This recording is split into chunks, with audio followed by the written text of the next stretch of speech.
I've always known that the world was bigger than my own backyard.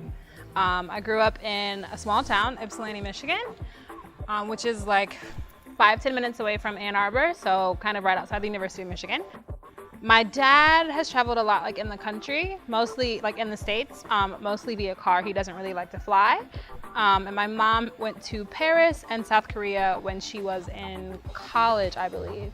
But I have now been to 27 countries, which is more than my parents, I think, could have ever fathomed or even maybe wanted for themselves or known that it was possible.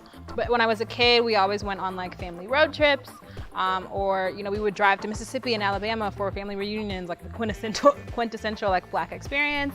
We'd go to Disney World. We went on cruises. They sent me to Europe when I was 16.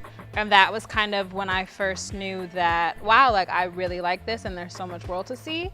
And I want to continue to see the world in whatever way possible. I went to Europe when I was 16 through the People to People program, which was founded by President Eisenhower and designed to kind of give people abroad hopefully a better perception of Americans by exposing them to more Americans, but also to help Americans better understand the world outside of America. I don't feel like I've ever experienced anything negative due to my African American identity or Blackness abroad. I feel like if anything, my Americanness has always spoken more than my Blackness, and been actually a source of privilege, which was a huge surprise to me coming from the States where, as a Black American and specifically as a Black American woman, you're often at the lowest of the totem pole regardless of how much education or your job or opportunities or whatever else. Like, you're still Black, still a nigga, like that's it.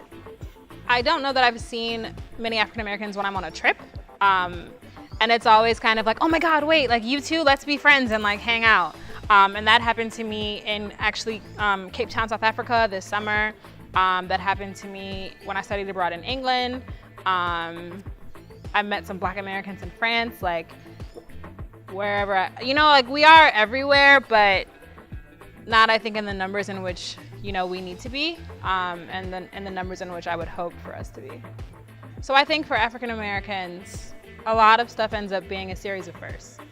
So, my grandmother was a teacher in Detroit. Came from the South, from like Mississippi to Cleveland, was a teacher in Detroit, raised a family. We still have the house is still in the family. My parents, with my mom and my dad, were some of the first in their family to go to college, some of the first to get professional degrees.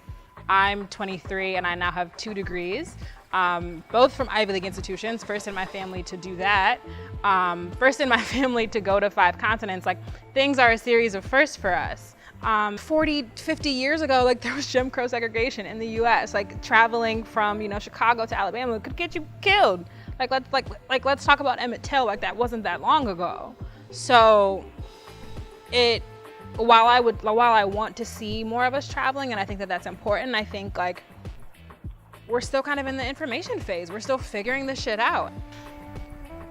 Go where you want to go, do what you want to do, and live whatever your version of happy looks like.